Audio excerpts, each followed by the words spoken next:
Hey, welcome to Madhouse Magazine Radio Hour, the final season, the final countdown. Only 219 more shows to go till our last show. And today, guess what we're going to be doing? We're going to be doing Public Image Ltd, starring John Lydon, a.k.a. Johnny Rotten. And you're probably asking yourself, why is this guy wearing a Sid Vicious shirt then? Because when I just went in my drawer, I realized I don't have a Public Image t-shirt. All I have is a Sid shirt. So it'll do for the night. But anyway, exactly, yeah, everybody knows who he is. And we're not going to be spotlighting the Sex Pistols tonight, although, because we've already done that. Tonight, it's all about Johnny. And, maybe we'll talk a bit about his early days. Sex Pistols, but, through his career. But we're going to feature first issue, his first Public Image album that came out December 8th, 1978. It was a classic. Still is a classic. Look at that. Yeah, my God. It's like, I don't know who that looks like a British actor in that movie, Can I Have Some More, Sir? With the orphans. Oliver Twist, yeah. So, we're going to go through his whole life, his career, and we're going to talk everything everything Public Image Limited related. And my guests, of course, my co-host, I'll call them, not even guests. I'm not going to have guests this, well, if I say it's my guest, that means I don't really like you. If I like you, then you're a co-host. So if I'm not a guest, then I'm working. So when do I get paid? You are a co-host. And Bill brought so much. Bill is a great guest. He brought all these albums, all this memorabilia. We're going to get to all of that. Yes. So, and of course, the reason we did this, we were at the Public Image concert 2 weeks ago today. Bill's birthday show. Yes, it was my birthday show. Oh, that's right, yes. In my town. Yes. Couldn't have been going better. on. But first, of course, as is the custom now, as is the norm, we have to read a Madhouse Magazine story to start off the show. And today I got a good one. Oh, because also it is now election time is coming up too. Very true. So we're going to talk a little politics here because Mike Ness from the band Social Distortion, who I know and love. I don't really know him, but I actually do. I love the band and I like him. But recently he got into trouble because he got into a fist fight with a fan at his own concert that he actually punched someone. He got arrested because of the guy. Well, the guy was giving him a finger. Right. He was giving the finger and there was something about Trump. I'm not really clear. But now it has gone out of control that Ness has taken it one step further. And now Mike Ness stabs a fan for wearing a Dick Cheney t-shirt. So it's getting out of control, ladies and gentlemen. Social Distortion frontman Mike Ness allegedly stabbed a fan during the band's recent concert. The fan Bob Haslett, 46, claims he was just standing there enjoying the concert and minding his business when Ness motioned for him to come forward. Ness confronted Haslett about his choice of t-shirt. Ness yelled at the man, "How dare you wear a effing Dick Cheney t-shirt to my concert?" Ness then apparently jumped into the audience, pulled a Swiss Army knife from his pocket, and stabbed Haslett. When reached for comment, Ness explained, "I was just trying to cut the ridiculous shirt off the guy, and I accidentally cut him. I am not sorry, though, because what kind of a douche wears a Dick Cheney t-shirt anyway?" And if you could see, go on madhousemagazine.com, and you'll see the guy proudly wearing his Dick Cheney t-shirt right here. Pretty sweet. I can order that online, probably. Yeah. So then Haslett then claims the crowd stripped him naked and someone may have violated him. "I went to see a concert, and I get stabbed and anally violated," said Haslett. "That's not right." "Okay, so I am a fan of Dick Cheney. That's my right. He is a great man. I'm just glad Ness didn't notice my Richard Nixon tattoo. He would have killed me for sure."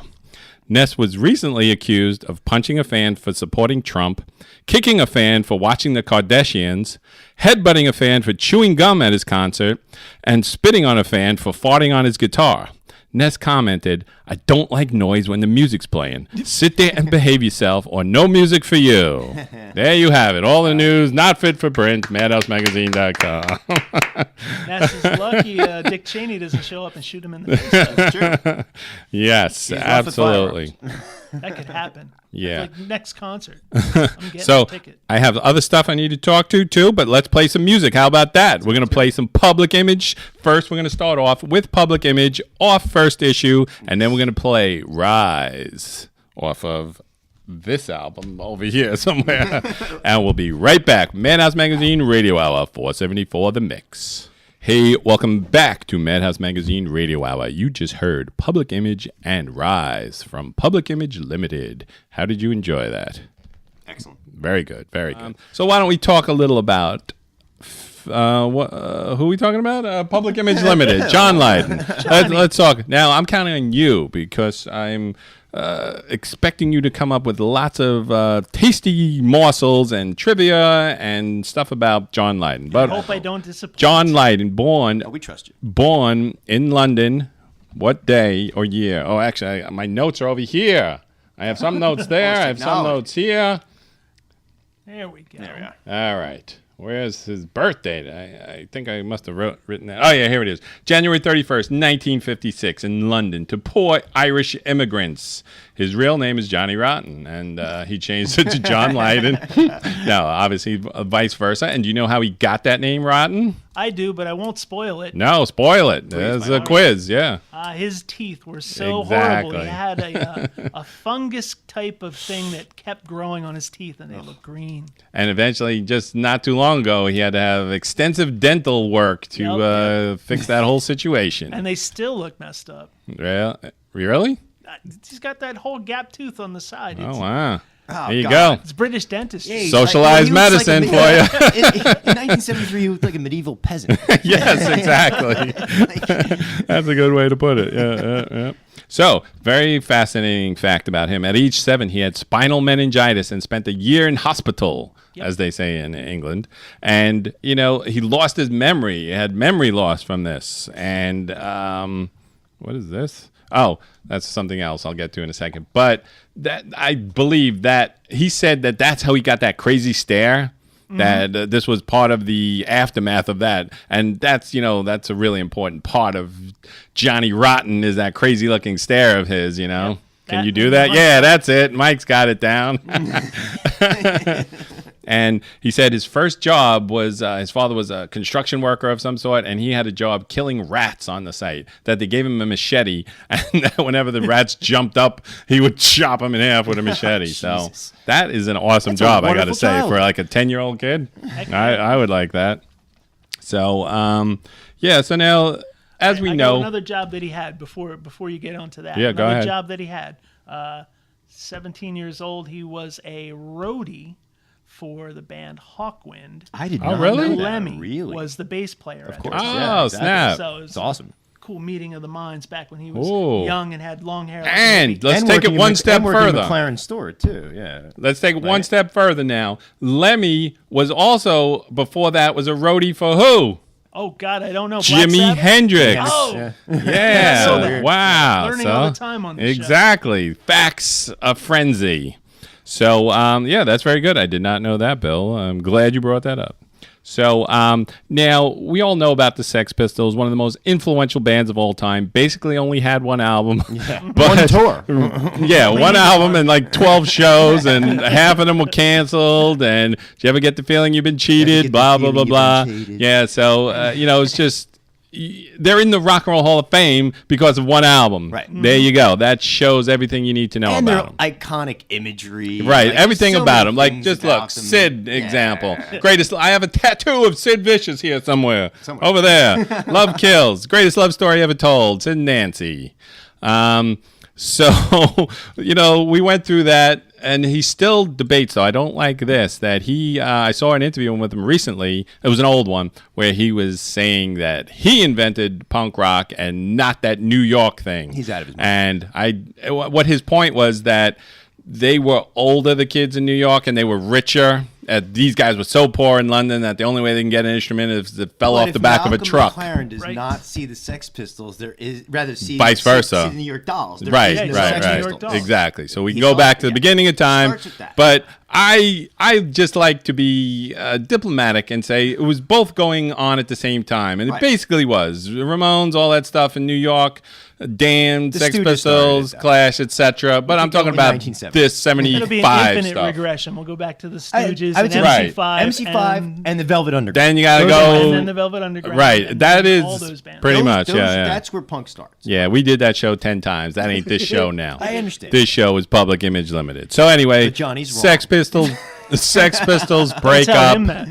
Hey, Sex Pistols break up, and it's 1978 here. Who would think he would ever do anything with his life after that? I certainly didn't. I figured that would be the end last you saw of any of these guys, right? And then, Sid's having his difficulties, eventually ends up killing Nancy, ding. But in 1978, John Lydon goes to Jamaica. Mm-hmm. You know who's Jamaican? Mike's Jamaican me crazy. Get it? So anyway, he goes to Jamaica, and he was hanging out with like Richard Branson, the guy from Virgin. Yeah. And you know what they wanted him to do? Why he was there? They wanted to make him lead singer of Devo. I did not know that. They brought Devo to Jamaica to try and make Johnny sing with them and see if it was a good fit. Right. Yeah, a good fit.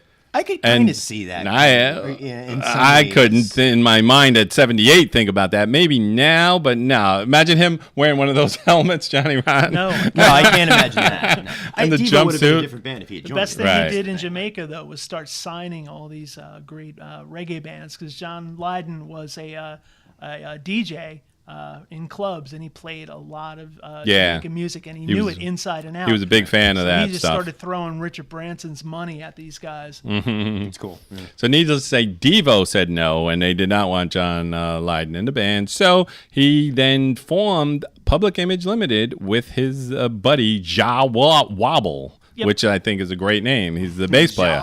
Ja Wobble. I love that. The bass player for the Sex Pistols, too, but he scared the other two guys. What do you mean? Steve Cook and Steve Jones, Paul Steve Cook? Jones and Paul Cook. Really? Yeah, they were. What do you mean, before Matlock or before? After Matlock, before Sid. Sid.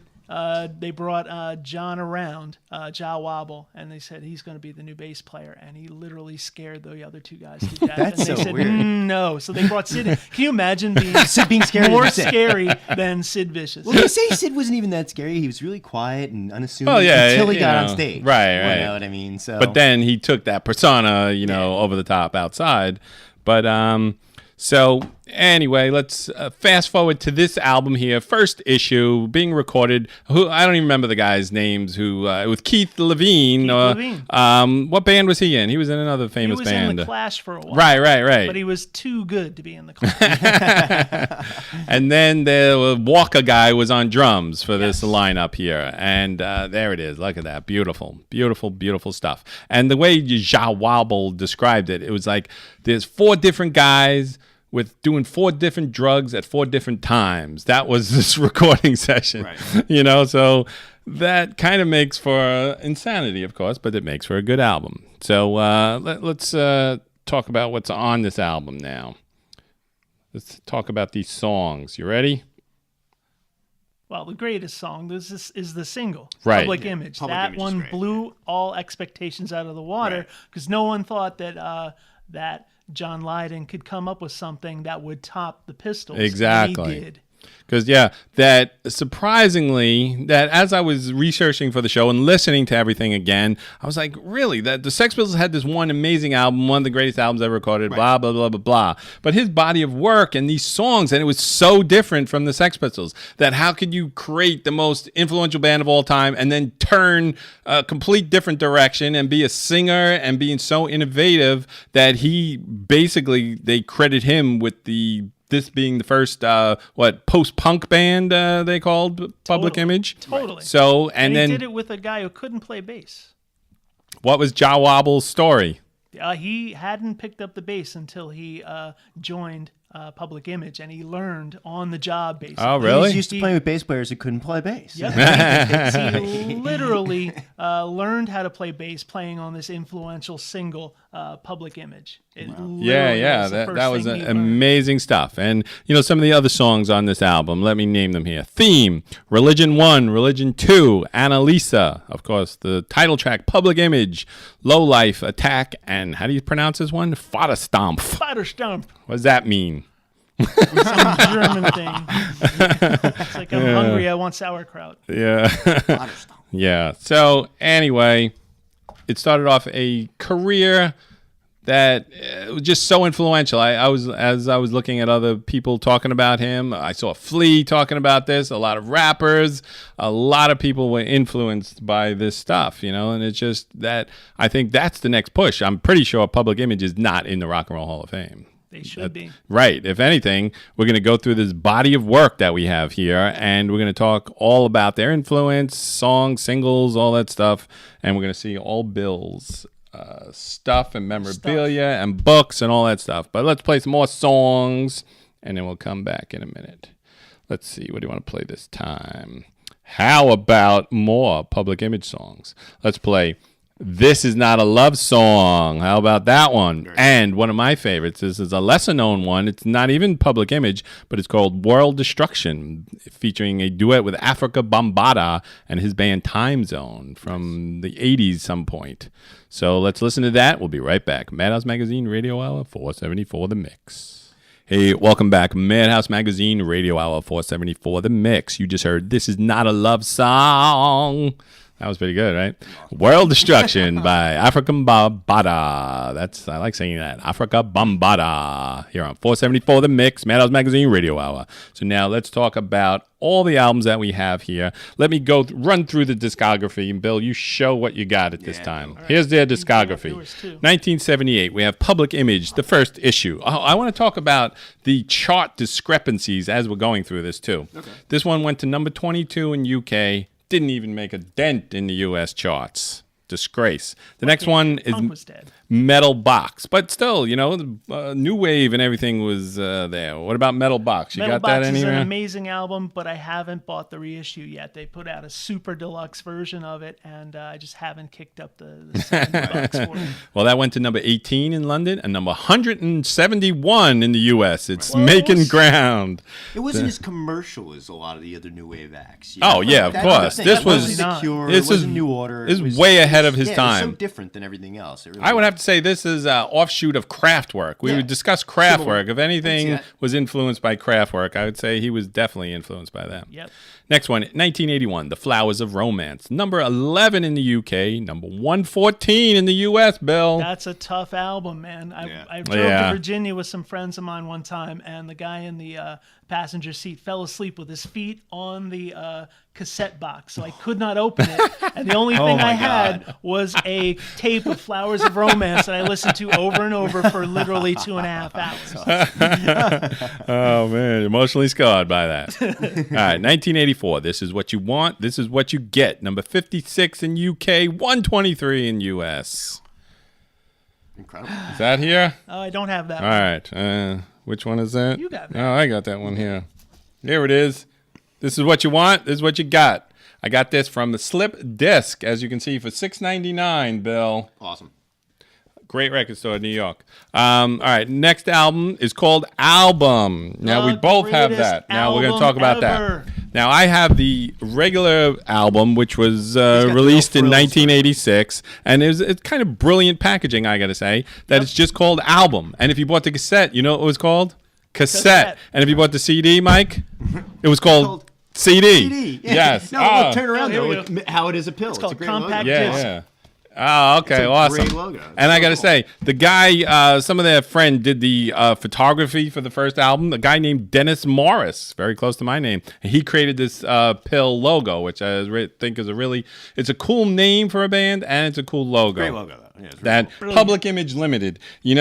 That says everything so much about the Sex Pistols and Malcolm McLaren, how they was an image. It was all about image, and he's breaking the mold and getting out of that. Yep. So let's talk about this album. Album went to 14 in UK, 115 in the US. So it was a hit, man. Tell us what you got here. All right, so I have the Super Deluxe version, which has everything. Demos, it's got World Destruction, like 7 different versions. This has got remixes. It's got a live show from the era. It's an amazing album. Is that vinyl in here, or what's going on? Vinyl in here. Okay. You can get it on CD or digital download for the kids. That is good stuff. Now, was this the one, it had Steve Vai on it? Yeah, that's the whole idea of the packaging.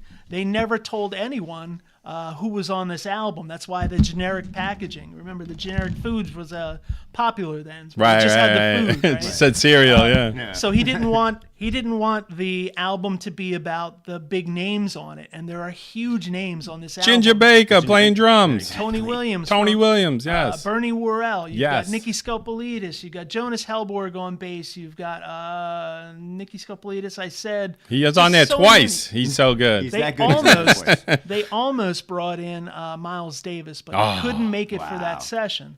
But it was just an amazing Miles died super too, group. Yeah, But they yeah. didn't want anyone to know. So back in the day, before there was information, before there was an internet, before there was Google, we had no idea who was on Yeah, this exactly. record. You just liked it for the music, and the music was awesome.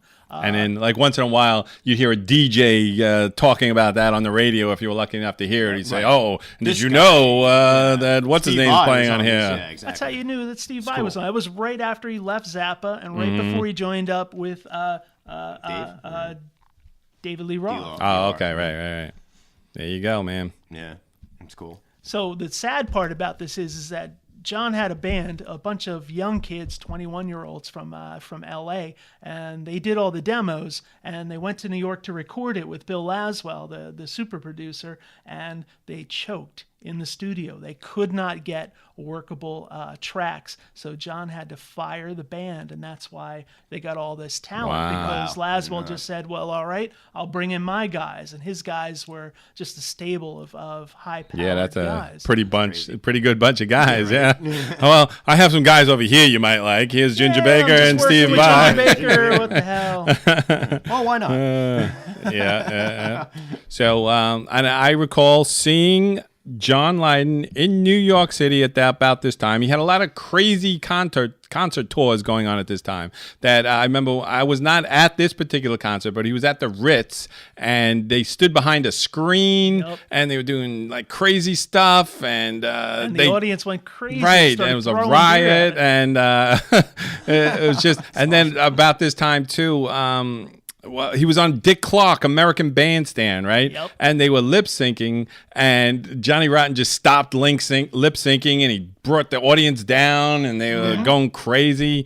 And He's like barely lip syncing too. yeah, Yep. and you'd think Dick Clark would be mad, but Dick Clark later said that's one of his favorite performances ever of the show. Yeah. That's So- a great video. Watch it. On Yeah, I got to go YouTube. see Oh, it's that on again. YouTube. Yeah, I don't recall that. Yeah, but I believe the place I saw Public Image was L'Amour's in Brooklyn or Queens sometime in the 80s.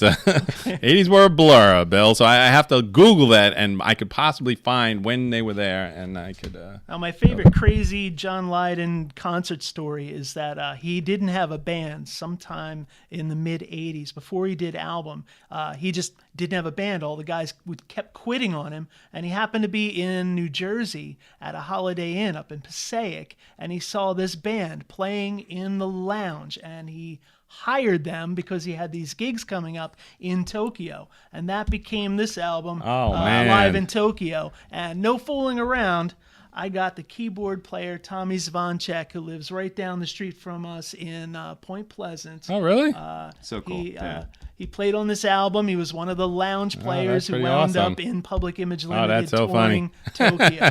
Can you imagine? He must have blown his mind though when you pulled that record out. He's like, oh wow. Yeah, he couldn't believe it. He's like, sure, I'll sign it. He drew a little keyboard with himself. Oh, that's playing on awesome. it, When I but- first saw that, I thought it was Johnny's signature. I was like, whoa, what's that story I've never from? met Johnny, but I met Tommy. That's pretty cool. If you Tommy met Johnny, he Zvanchek, wouldn't give thank the you, buddy. autograph. Now, see, that's the thing. Let's talk a little about Johnny now and his attitude over the years. That he's very angry, of course, he's appeared to be in the beginning, and then He's like a pissed off little chihuahua. right, and he's just, Wouldn't but you be? he's always getting to fights though, and he's been arrested a couple times, assaults and all this stuff, and he seems very, very smart though. He's very smart and opiniated. He So just doesn't take anybody's It's guts. his Right. persona. Too. Exactly. Yeah. I think it's more. I think if you met him behind closed doors, it wouldn't be that he bad. but seems it's to his be persona mellowing though. for the That public. like I think he Public appears to be image, mellowing, man. mellowing, and that now Yes, yeah. there's a big controversy now because apparently he's a Trump supporter, but I don't believe he really don't is. buy that. I think he's just doing this to get a rise. I think most things he does in life is to get a rise out of people, and now that he's purposely seen on a balcony wearing a "Make America Great" shirt or hat or whatever. He recently pictured him, and everyone's going crazy. And I find it hysterical. I think it's even funnier if he's not a Trump supporter. Well, it's I think it's satirical, if awesome. anything. Yeah, It's funny. Oh, he's a working class guy, and Yeah. he just identifies with some of the stuff that Trump says. right. That's one thing I but did he's hear. not a Trump supper. He said and that. he's a Brit. It's like it doesn't No, matter but to him now, either way. no, He's he's an an American American citizen citizen. now. Oh, he is now. I didn't And he know has Irish and British citizenship as well. I didn't know Can that. you do that? You can have Try. 3 you can have citizenships? dual, yeah. Wow. That's not right. If you're a rock star, I guess you can. I Like, don't know if they're going to you're let either- you 3 citizens. You're either a citizen of this Or a country or of citizen that. of Antarctica. Can I be a citizen of every country in the world if I spend the time, money, and energy? Well, if the world really is flat, yeah, it's all one. Yeah. So, and that's the one thing I did hear him say, that he got upset at the left calling Trump a racist. That he was never considered a racist in his entire life until he becomes president. Now everyone's branding him a racist, and he said that's just not the case. So Well, that's this one guy's- thing that he. This guy spent his entire life with people telling lies about him and ginning people up Right, to hate him. So right, he has of a course, yeah. sympathy for Absolutely. that fake outrage and people lying about you. Yeah. Absolutely. And he likes to stoke the fire of controversy. Yes, course. that's a big part of it. yeah, absolutely. So let's talk about some more interesting facts about him. Did you know that he was scheduled to be on a very bad flight, Flight 103, the Pan Am flight Oh, yeah. that went down in Lockerbie, Scotland, and everybody died? That he was scheduled to be on that, but he missed the flight because his wife took too long packing. Yep. Right around Christmas time, too. Wow, isn't that amazing? He should thank So his wife look every out. day. Yeah. Always thank your wife when she's running late. And of course, his wife is actually a German heiress, publishing heiress of some sort. I don't know what, but He keeps that private life very private. Yeah. We're lucky Yeah. we even know he's married. right. And this an interesting fact that I found out that his wife's daughter or something was in a band called the Slits, Yeah, and hurry she up. died, and then they raising the grandkids or Yes, something. absolutely. Wow, I didn't know granddad. So anything he's about that. Grandpa Johnny at home. Yeah, So exactly. weird, yeah. And We saw him recently. He was yes. great. He really so, was. so and here's the other controversy. He got very large, Yes. but John Lydon. it's ate life. John Lydon. You know, a lot of people do that. A pituitary gland issue. He swells up and he drinks beer. Come on, He's all big of us boned. carry around a few pounds. Right. See, but here's the thing: that if you're a lead singer of a band and you're going on tour, I think you owe it to the fans. Get in shape.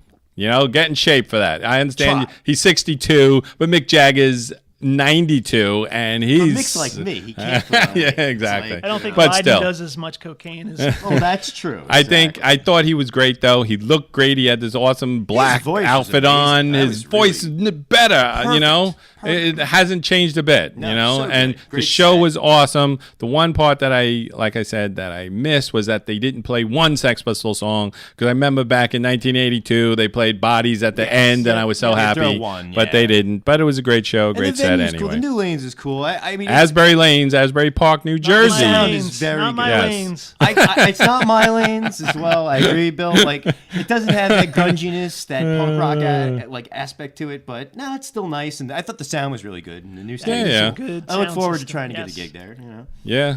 I hope you do. I don't see any. I don't see any other big acts coming through there. No, I not hope. But anyway, let's talk about these books now in the Johnny Rotten's life. He's written many books. His first book was what? No Irish, no blacks, no dogs. That's very good That's one- title. That one's all about John Rotten and the lead singer of the Sex Pistols, and it concentrates mostly on the Sex Those Pistols. years. Did it tell about his childhood and Yes. start off in the beginning up Goes through? all about that, and goes through almost all of the Sex Pistols in detail, and it has contributions from all the people who survived from that era. Not who many, worked right? with him. Yeah, right. And it goes into depth about his relationship with Sid and stuff like that. It's the same stuff you would get from that film, The Filth images. and the Fury. Oh, Filth and the Fury. Okay. Which is good. That's a great documentary. Yeah, yeah. So yeah, that's his sort of Johnny Lydon. It came out right when the Sex Pistols reformed and were touring, so no Okay. surprise there. Mm-hmm. And then And then the next one. What is this one? this is Anger is an Energy. Now this Nice. one goes back to his childhood, gives more details, but then skips over the Sex Pistols and goes deep into Public Image Ltd. and Okay. his life after the Sex Pistols. And Right. It's a brilliant, brilliant book. I loved it. Read it 3 times. This is a page turner. Right. I have to Nice. check it out. Yeah. he really did mature as an artist too. Once the Pistols were finally over and done with, it was like he really did, out of the ashes of that, really pull together something. Absolutely. Really special, So let me name some more albums here. After album 1987, you had Happy, which went to number 40 UK, number 169 in the US. Yeah, that's a good album. It's the one with Seattle as the as the single. Great. I don't know what happened in Seattle. I don't know what pissed him off, but he told them. Yeah. Then 1989, the album 9 went to 36 UK, 106 in the United States. This one's a really brilliant album. It's really, really good. And Disappointed is a great song from Yeah, absolutely. I can't say enough about this album, and it's one of the most stable lineups of Pill ever. And Lou Edmonds is still in the band. That's what I wanted to ask. Who was playing when we saw him at Asbury Park? I can't keep track because, like you said, they had 700 lineup changes over the years. So do you know the touring band that was just with him? I know the guitarist the best, Lou Edmonds, who played in the band in the 80s and then rejoined. Okay. New drummer, new bass player, guys he's known. But this is literally the lineup we saw was the longest stable Pill that's been ever since they reformed in 2009. They were tight. You could tell they've been playing for a long time together. Yeah. So. Absolutely. Yeah. And they got two great albums under their belt so far, and I hope they make another 1992, one. That What Is Not went to 46 UK, didn't chart in the US at all.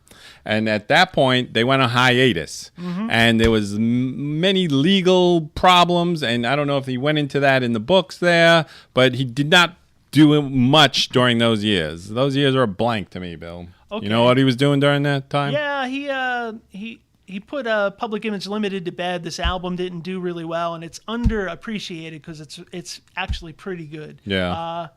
He did the usual touring and then stopped. He was spending a lot of time raising his stepdaughter's children.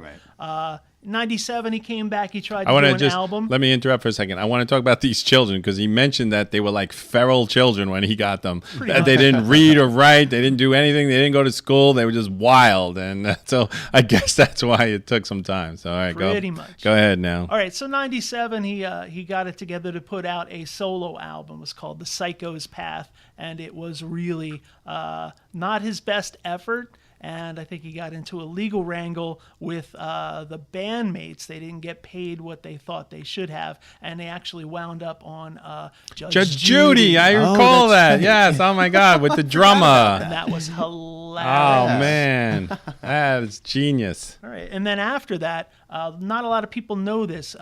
He did a talk show on one of the early online radio stations, a joint called iata.com that I worked for about 5 whole minutes. And he did a great show. The problem was you couldn't get internet radio on your phone at the time. We hadn't gone to smartphones, so IATA kind of folded. But he did a great show for almost a year. Wasn't it something about this day in music or this day in history? He would do each show about. He did some of that. Yeah, okay. It was a great show. He's a real natural on the mic. Yeah, a real personality. He's a smart guy. Yeah, and, absolutely. If IATA had come out maybe 3 years later, it probably would have stuck around. But it folded right quick. And after that, you may not remember this either. In 2000, he did a TV show for VH1. They had 6 episodes scheduled. He filmed 3, and they only showed 2. And the first one, what he did was he rented a tank, and he put a big pile of Sex Pistols memorabilia, including the suicide note that Sid left. Oh, no. And put it all in a pile, took the tank, and blew all of it up. Oh, snap. And a mint original single of Anarchy in the UK. That's criminal. Note, that's T-shirts. insane. He should have been brought up on charges for that, Bill. Now, this is the thing, though. He did that for his show, underappreciated. 15 years later, Malcolm McLaren's kid did that exact same thing as if it was his original idea. So the McLarens still ripping off Johnny. Exactly. He hates Malcolm later. McLaren. He despises him. He never will say a good word about that guy. Because there's nothing good to be said about that at all. He was. He was an opportunist. Absolutely. Malcolm. The only thing How good you dare can you. say about Malcolm McLaren is he did put together the Sex Pistols. Yeah, there you go. So And then like a lot of, like I said, out of his clothing store, a lot of people like Chrissy Hine from the Pretenders. Right. It was He like- was very it was- instrumental it in was a that big part of that scene. Yeah, community, yeah, exactly. yeah. So, And you don't know, forget Buffalo Girls, right? right? So, so his last two albums, 2012, This Is Pill, went to 35 in the UK, did Great not album. chart. 2015, What the World Needs Now, went to 29 in the UK, did not chart in the US. So you Even see the a better pattern album. here? Yep. A pattern here, Bill. Basically, nothing charted in the US. The US The does UK, not like Pill. but his songs did surprisingly good. His singles, like, did, you know, let's go through the singles. wrong. Public Image went to number 9 UK, didn't chart in US. Death Disco 20 didn't chart. Memories 60, actually this is the first chart, went to 56 in the US. Flowers of Romance went to 51. This Is Not a Love Song went to 5 in the UK, didn't chart in the US. I don't I don't understand know why. that. I used to hear that at the clubs Exactly. all the See, time. in clubs, but not on the radio.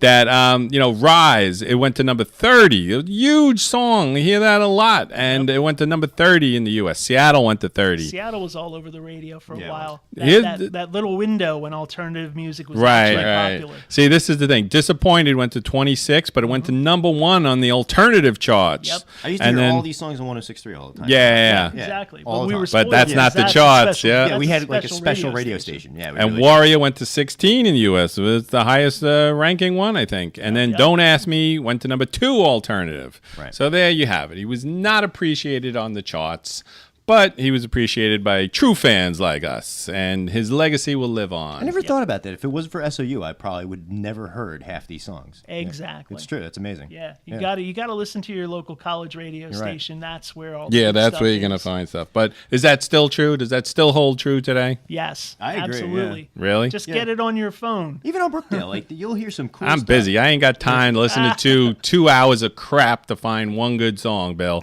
I want you to compile a CD for me. I want a playlist. I want it now. Now. I want you to make me a mixtape, Bill, and send it to me once a week in the mail. Just write cassette on it. That's all you have to do. I have one last trivia for you. Do you All right. guys know how Lydon got it together to bring Pill back after 15 years of not working? I can't say I know. No.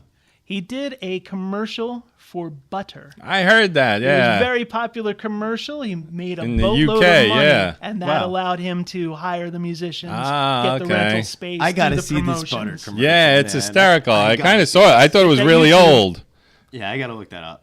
Yeah, that was 2008, 2009, I believe. Oh, that's funny. It's hilarious, he- too. I He's hope he running gets around knighted with at his, some point. his Irish tartan on. It's great.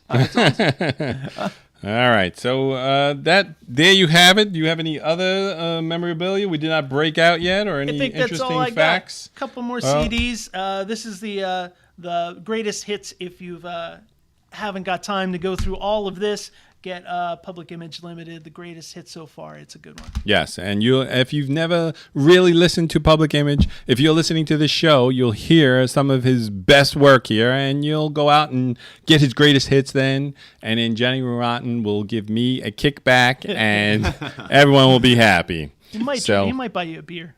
Yeah. Drink be a cool. Guinness with Johnny. That's like bucket list. Yeah, he seems like back in the day, I wouldn't have wanted to hang out with him or interview him or anything. He seems so volatile and angry, but now he'd Now be that he's a cool. grandpa, So I think I was pretty close to interviewing him, but I kind of let it slide because I didn't want to go back and forth anymore. So I was happy just move. covering the concert. Right. So I just said, all right, forget it. You got I some would good love shots. to see in that him show. Yeah. with It was James good. Corbin, though.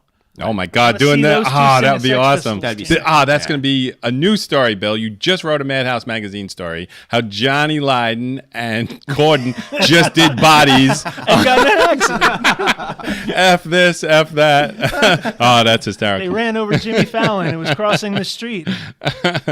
All right, so now we're going to wrap it up. Oh, let's do a closing. Smell the album too, man. Yeah, good idea. Here you go. Let's smell it. Let me smell it first. Oh, Give me this. Look at this guy. Yeah, your show. I get it. Ah, that's pretty good. But no, because before I forget, and I have to name my favorite song, my favorite Public Image song is definitely Rise. I love Rise. Can't get enough Rise. You know what I'm saying? Rise is one of my favorites. Seattle's Yeah. my favorite, probably. Smells like Keith Levine. What's your favorite Pill song, Bill? My favorite Pill song has got to be, well, this week it's Disappointed, but overall, everything on album, it's like one long song that I love to death. Nice. Good album. Yeah. All right, so we're going to wrap this up with one more Madhouse Magazine story because you hear this new biopic is coming out about Freddie Mercury this week. Everyone's so excited, and it's going to be terrible. No, it might be good. Gritty. I don't know. Visually be cool, but it won't be good. Anyway, Quentin Tarantino and Richard Rodriguez have got their own Queen biopic coming out, and it stars Danny Trejo of Machete fame. So Danny Trejo is going to play Freddie Mercury in a new Queen biopic. He's got the mustache. Yeah, exactly. And so it's going to be awesome. So 20th Century Fox has announced that Danny Trejo will portray Freddie Mercury in an upcoming action-packed biography. Director Robert Rodriguez has confirmed that Trejo will portray singer Freddie Mercury in his new film. This Freddie Mercury film will be a little different, says Rodriguez. Trejo will play Mercury as a singer by night and a Mexican federale during the day. The film will be titled Freddie Machete Mercury and will be released on the same day as the other Mercury biography called Bohemian Rhapsody. Sure, it is a bit controversial, said Trejo. We all know Freddie was a lover of life, singer of songs. But who's to say that Mercury was not an ex-Mexican federale? Who's to say that he did not murder bad guys with a machete? There are a lot of things about Freddie's life that we don't know. So Fair enough. Trejo will be doing all of his own singing and has been working with a vocal coach for 4 hours per day. Yeah, I am excited about singing, said Trejo. Not many people know that I have a 4-octave range. I will be doing all my own stunts as well. The scene I had the most fun doing was when Freddie swings down on a rope and slaughters the entire band Mott the Hoople. He beheads the drummer and kicks it into the audience. It was a lot of fun. Brian May and Roger Taylor are signed on as executive producers for the new film. The pair told Madhouse Magazine, Danny Trejo has great presence and he's utterly dedicated to the project. He's completely living and breathing Freddie already, which is wonderful. We love the scene when Freddie drives a motorcycle armed with a machine gun through the Live Aid audience, killing half of them. It's going to be wonderful. There you have it. All the news not fit for print. Madhouse Magazine. Gotta love Madhouse. Glad Magazine. I worked on the day of Live Aid. So now that's it. We are now going to play some more songs. Go out and get everything Public Image. I hope you learned a lot from this very educational show. I get a grant from PBS because of all the education, all the schooling we do for people out there. And I want to thank you, Bill, for all this good stuff you brought in here, and thanks Mike as always. And let's wrap it up now. And of course, we're going to go out with the song "Bodies" by Sex Pistols. Yeah. And you're not expecting this one. The song is called "The One" from his 2015 album, which is very good. And then we're going to play the Artist of the Month. So thanks for joining us here, and we'll see you next time. Madhouse Magazine Radio Hour, madhousemagazine.com/474 The Mix. Let's hear it for us. Woo! Ah.